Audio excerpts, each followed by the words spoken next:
Hey, what's up guys, it's Nick too, and today I'm really excited to show you guys what I believe to be the overall best build in Season 3 for Sorcerers. This is a nearly perfected Blizzard build, which as you can see does just an unbelievable amount of boss damage. You can nuke pretty much anything in the game, even in 4-man Duriel scaling when I'm just by myself, nobody else is even helping me.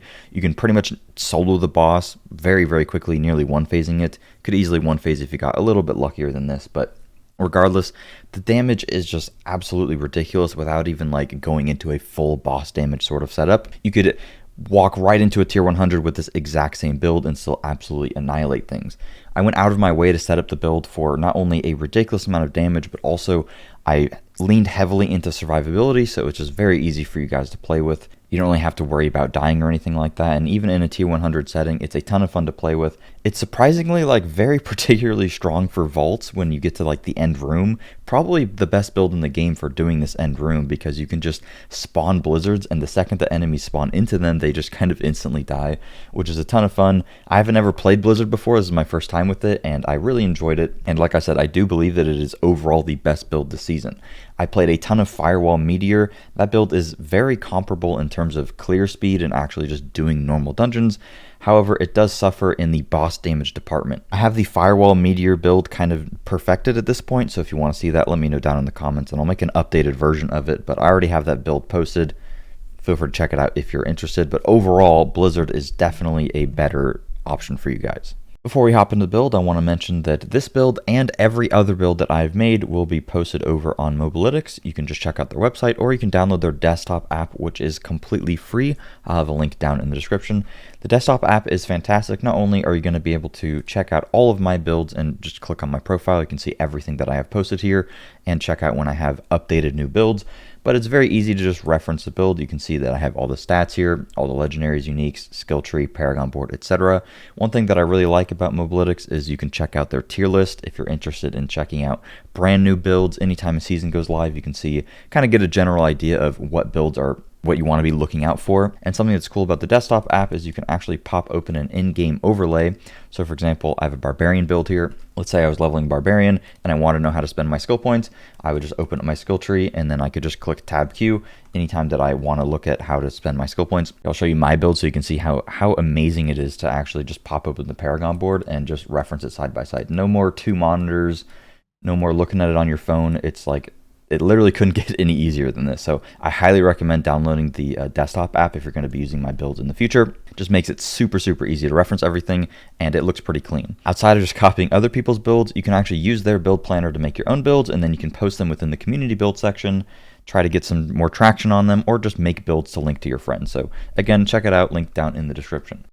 Before we get into all the nitty-gritty details, I want to just give a synopsis of how the build works. This is my first season ever playing with Blizzard, so there was a little bit of a learning curve and stuff that I had to understand, which I want to just make very clear for you guys so you're not confused like I was. At the end of the video, I'm going to have a TLDW, just like speedrun explanation of the build, so let me know if you guys enjoy that. Before I get into it, I want to give a big shout out to Arcoed. This build is highly inspired, almost copied you could say, by this guy. He makes insane sorcerer builds, and I've been watching a lot of his videos to see how other sorcerer builds are faring. So if you're a sorcerer player, I would highly recommend checking this guy out. I took a lot of inspiration from the way that he sets stuff up, particularly the Paragon board, and I just wanted to give him a shout out. So a link to his channel will be down in the description. So the way that this build works is you're using Blizzard, but Blizzard itself doesn't actually do like any damage. You can see that I have a rank 1 Blizzard on.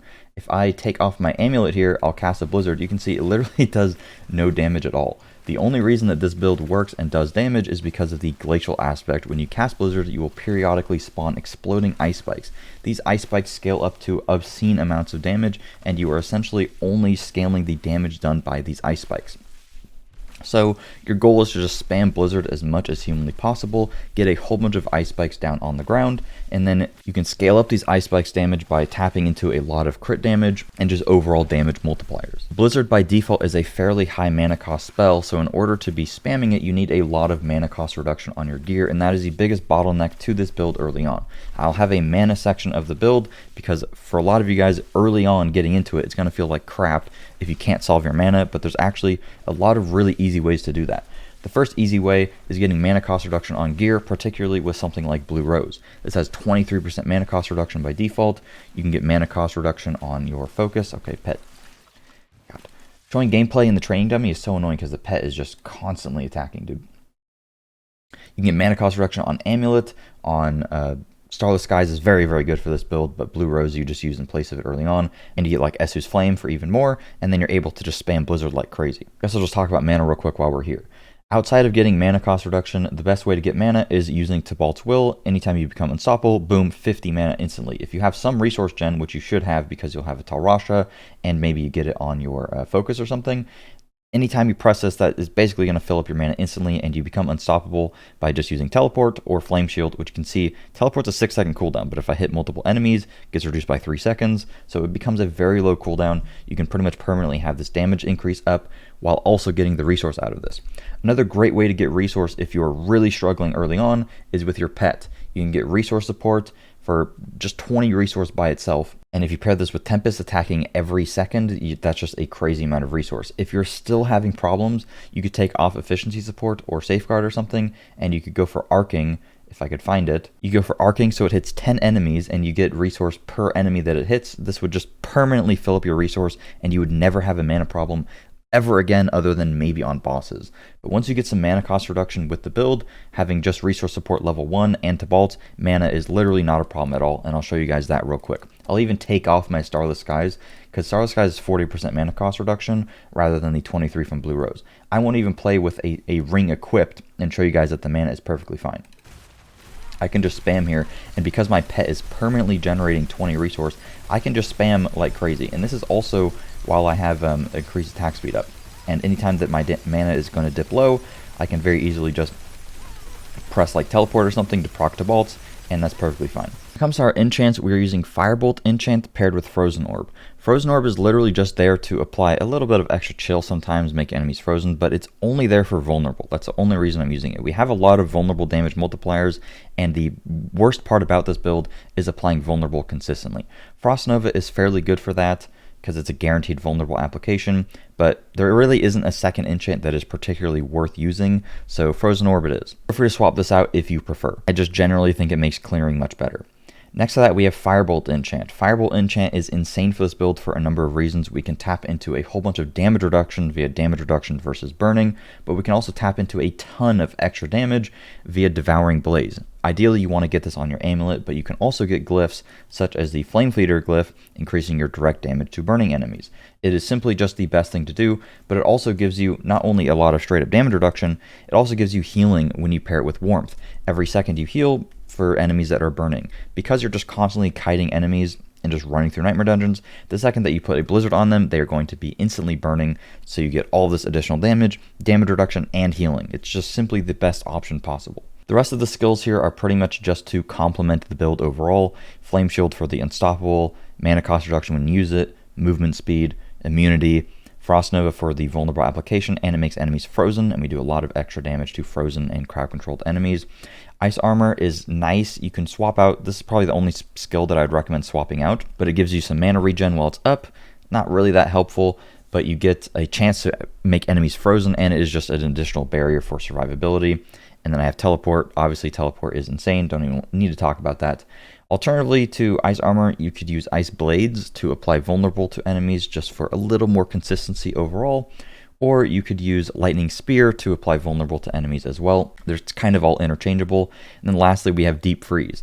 The reason for Deep Freeze is because anytime you press it, you just become immune, so it's very good as an oh crap button. But also, anytime that you are low on mana, you can press it and it will instantly fill up your mana again. And also, we have a legendary. We're using this for the secondary effect, but it's also nice to just sometimes pop it and instantly go out of it, and it will spawn some ice spikes guaranteed. When it comes to skill tree, you just want to dump 2 into Firebolt, and then get the Frozen Orb with the vulnerable, because we are using the Frozen Orb enchant. But again, if you didn't use that, you would just put these points into Potent Warding probably, and then like Devastation. Again, Blizzard isn't doing the damage here. The damage is being done by ice spikes, so scaling our mastery damage isn't actually going to do anything. Getting ranks to Blizzard isn't going to do anything, because all the damage is from the ice spike legendary. So getting a high item power ice spike legendary and putting on your amulet is the single most important thing for the build. Want to go one into Flame Shield, and you can either get the mana cost reduction or the healing. I probably prefer to play with the healing because I don't really have mana problems, but I do spec this for most people early on into the build.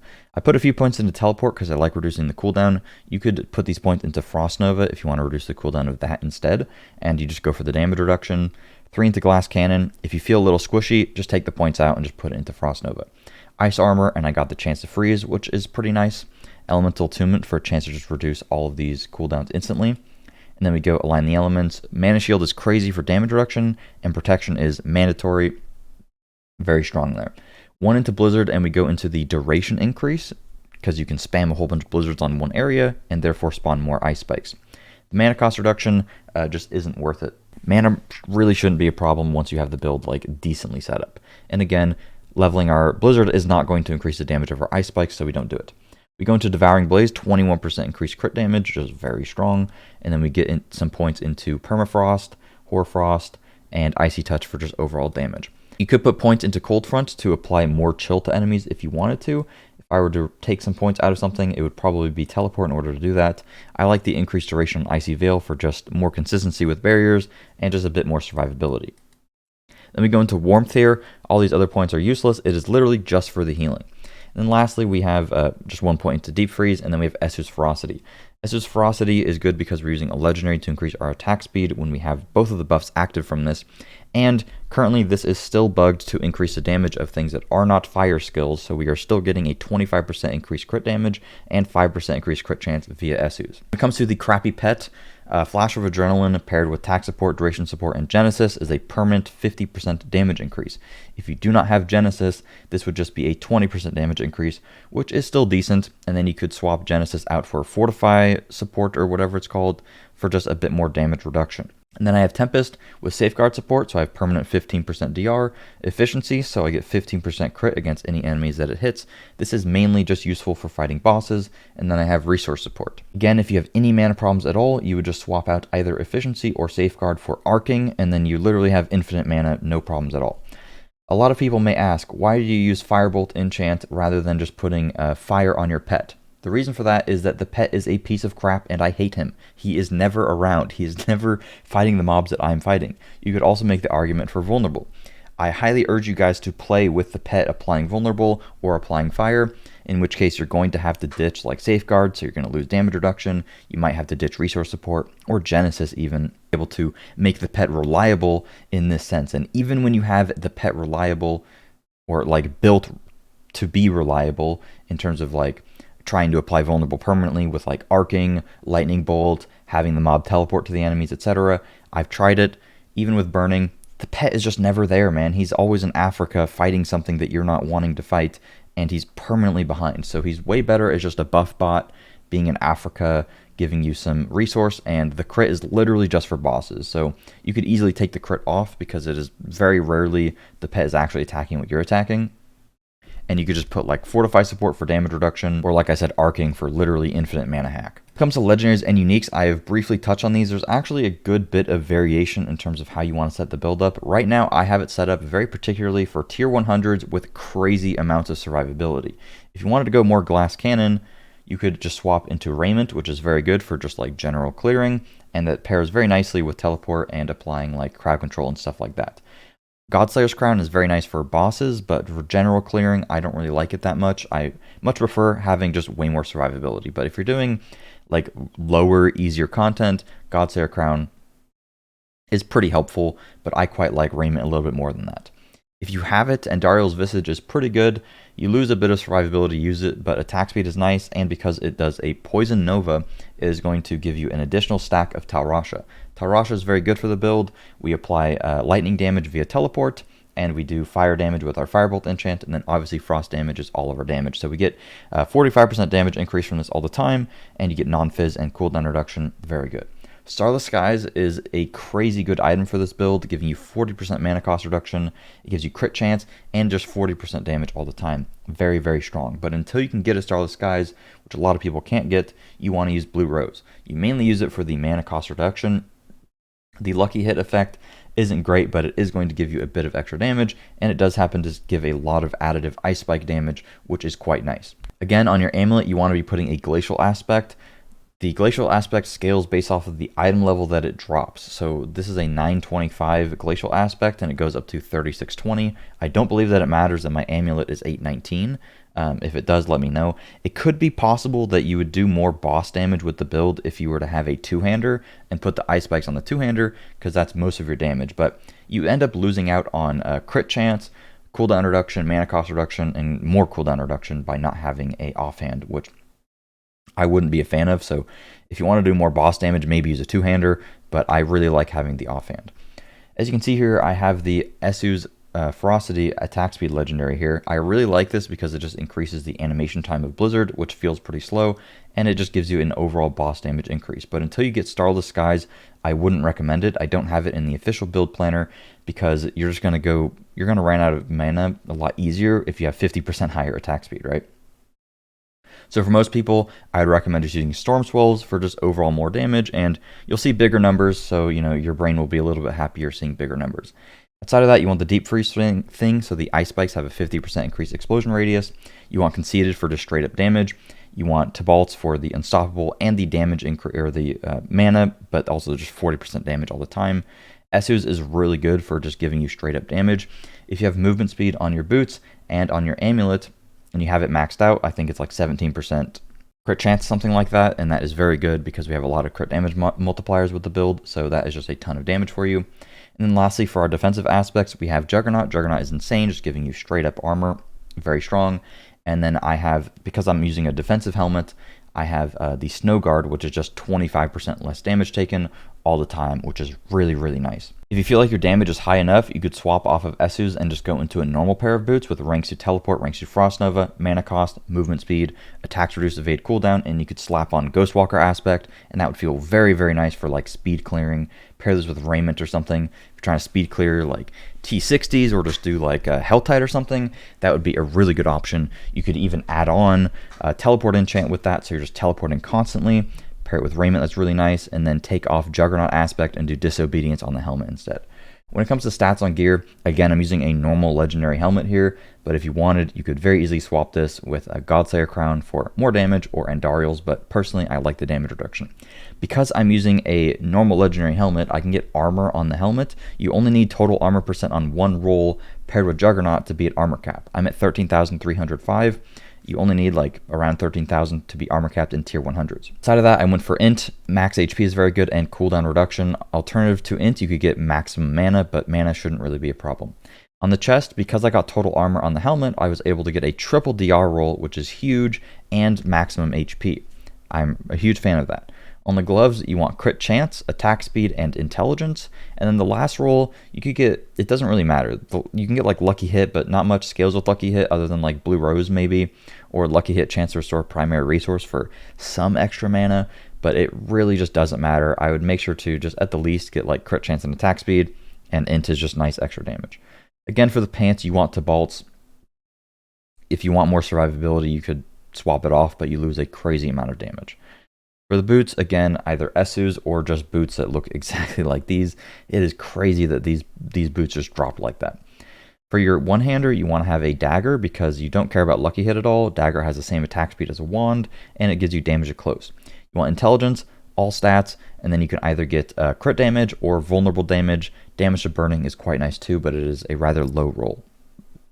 On your offhand, the item power, by the way, does not matter for your weapons because all the damage is coming from ice spikes. So you could use a level 1 weapon if you wanted and you would still do very good damage. So don't worry about the item power on your weapons, just worry about what stats are on them. On your offhand, you want crit chance, mana cost reduction, cooldown reduction, and then you could get either resource gen or intelligence. Intelligence would be straight up more damage. I don't think I need the resource gen at this point, but it's kind of a nice roll to have, so I'll take it.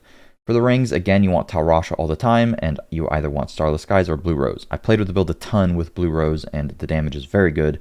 You'll just have 40% more damage if you have Starless Skies, and the crit chance is really nice. So Starless is kind of just insane for this build. For the amulet, there's a lot of really cool stuff you can get on here. The most important thing I would say for most people is getting mana cost reduction and movement speed. Movement speed scales into crit chance, and it's also just very nice having movement speed permanently. Outside of that, you can get intelligence percent, which is just a crazy amount of damage. It's 11%, which makes me go from 93% increased skill damage to 103%. I just now realized while talking that this actually is not going to scale the damage of the ice spikes. So never mind, the intelligence is actually not good because it's skill damage increase. So I thought I had a really good amulet, but I guess not. But instead of intelligence, you'd probably want something like damage reduction oriented, so that you just have more survivability.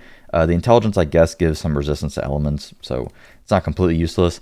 When it comes to the ranks of skills that you want, Devouring Blaze is going to be your best bet overall once you have a lot of crit chance and you have Starless Skies. But for most people, Icy Touch or Permafrost, I would probably go with Permafrost because it's 15% damage, while Devouring Blaze is 21% damage, but it's crit damage. And I believe the highest crit chance you can get up to is about 90% right now with this build. So it's only slightly more damage than getting Permafrost if you have a perfect roll, but it applies to all of the enemies that you're fighting. While Icy Touch is just straight up extra damage, but it's only to vulnerable. So my personal preference would be Permafrost, I think. You would see bigger numbers with Devouring Blaze though. If I play with this build more, I'll probably re-roll this one because it has movement speed, DR close, Permafrost. I could roll the ult skill damage to whatever I want, like mana cost or something. That would be pretty strong.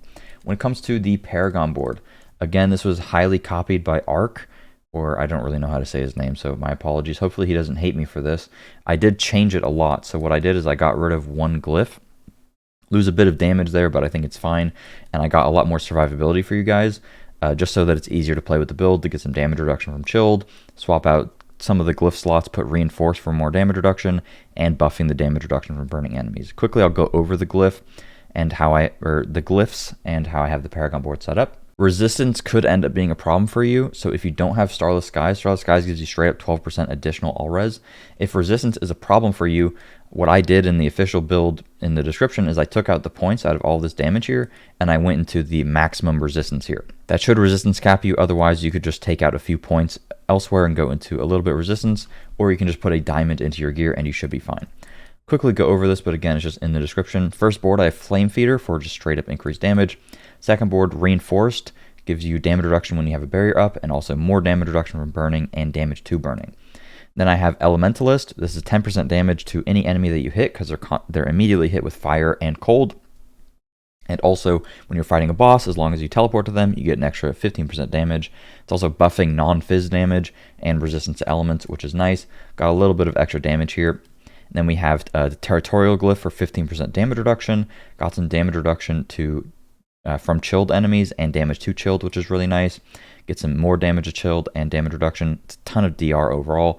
And then Icefall for increased frost skill damage. I guess if this works for ice spikes, then intelligence should work on the amulet. It's hard to tell. I'd probably have to test it. And then we have Stalagmite here for just increased ice spike damage, which is all of our damage, and it gives our ice spikes 10% crit. That's crazy good. And then we have Frigid Fate, just increase our multiplicative damage, and this gets increased by having more non-fizz damage and buffing our non-fizz damage. And then in the Ceaseless Conduit board, I got Destruction for just a crazy amount of crit damage. And then lastly, I have Exploit here. Exploit is for bossing. Most of the time I play with Control Glyph here. I can find it. Play with Control Glyph for just extra damage against enemies, but if you want to do more damage to bosses and to just have it be more consistent overall, you would go into Exploit. But Control I really like for just ad clearing because enemies are permanently chilled, and you always get the 80% damage to crowd controlled, which is really cool there. Quick recap here for people that don't want to watch the whole video. If you like me doing this, leave it down in the comments and like the video, and I will do it in every future build video. This is just going to be a speed run.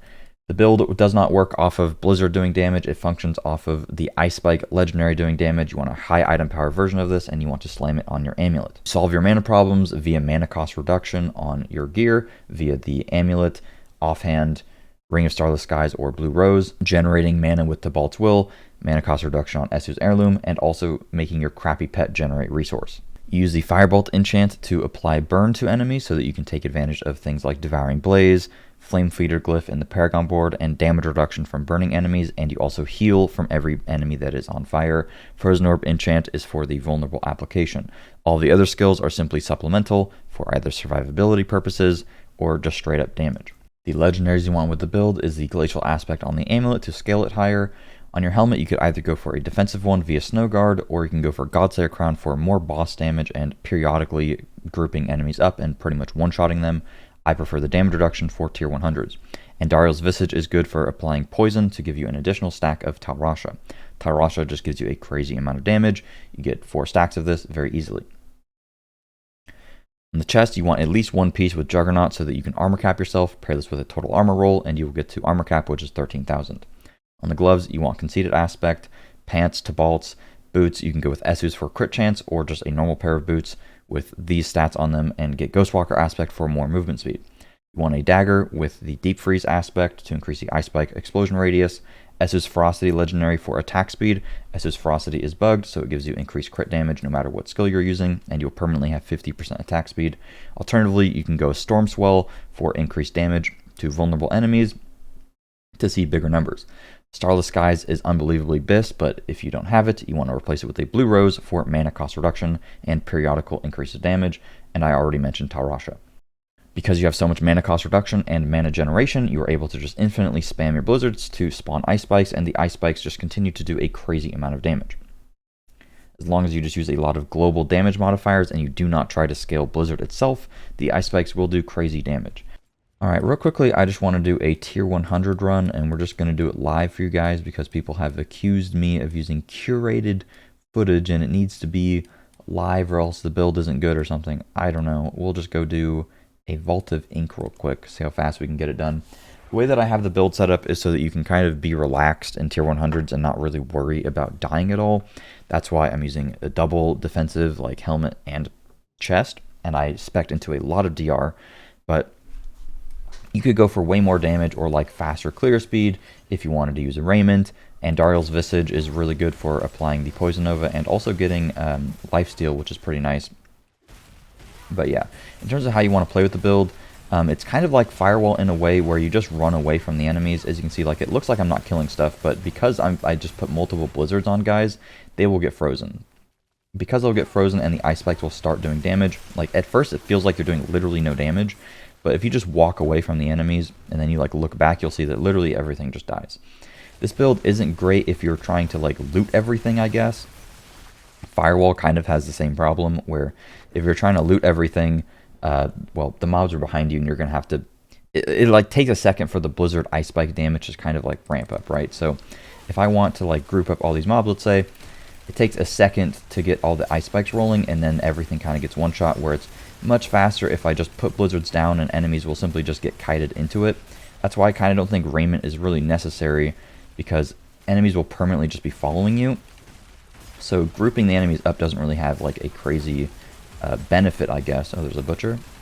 Okay, he almost owned me there because I got vulnerable, but get a little ice barrier up and we'll just spam. He's not vulnerable here. Frost Nova enchant, or not Frost Nova, Frozen Orb enchant is kind of lame. Sometimes it just doesn't hit the enemies and it's not great. I really want to mess around with Static Surge, but it's probably too much of a damage loss. But like I was saying, you kind of just want to kite the mobs around and not really worry about bursting them unless you want to like loot them. Anytime that you see a group of elites like this, you want a Frost Nova so that they're instantly frozen. Get a little Lethal Shrine action here. And anytime you get low HP or you need some more mana, you just press your Flame Shield or your Teleport. As you can see, the vulnerable uptime is pretty low sometimes, and that's the only reason that we were using the Frozen Orb enchant pretty much. Because right there, it just instantly made that whole group vulnerable. And a lot of our damage is based on the enemies being vulnerable. But usually when you just kill like normal mobs, these guys are all just going to get absolutely annihilated behind me, right? So it's not really a big deal. Open the chest here, spawn a bunch of dudes. Because they're elites, I'll pop down a Frozen Nova, Frost Nova, and everything just dies. But most of the time, if I'm trying to like speed clear, the vaults are really nice for speed clearing and kind of work really well with this build. I would honestly recommend just never looting any of the mobs that you're fighting. Literally just run away from them permanently. Run away from them permanently and you'll get a crazy amount of loot at the end, and you'll simply just get loot faster this way. Just speed running the dungeons. Because if you're waiting around for all the mobs to die behind you, it's just a waste of time, right?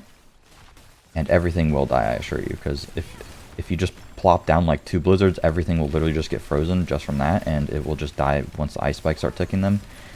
This build is really, really fun when you're in this room because you can just infinitely spam, and all the mobs just land right into it. You'll see that the damage numbers aren't particularly high. Like sometimes you'll see 2 million, and sometimes you'll see like 300k, 400k. The reason for this is because the enemies aren't vulnerable a lot of the time, and like if they're not vulnerable plus they're not crowd controlled via like frozen or something, your damage to them is going to be way worse. Anytime that you run out of mana entirely, you can pop down a deep freeze, and that will just instantly fill up your mana, and it also just gives you an immunity. The only downside to this build is a lot of your damage reduction is against enemies that are burning or chilled or something, so the only thing that realistically will kill you is like an on-death explosion you saw almost killed me there, but that's what Flame Shield is for, and the heal, and that's what Deep Freeze is for as well. Wasn't the best gameplay I've ever done because I was trying to explain stuff, but as you can see, it was pretty insanely easy, and the build is just very strong as long as you just literally run past the enemies and everything will just die behind you, and you just cycle between all of your abilities to get your shields up. Anyways, that's it for the build. Hopefully you guys found it helpful. Thanks for watching, and I will see you guys later. Peace.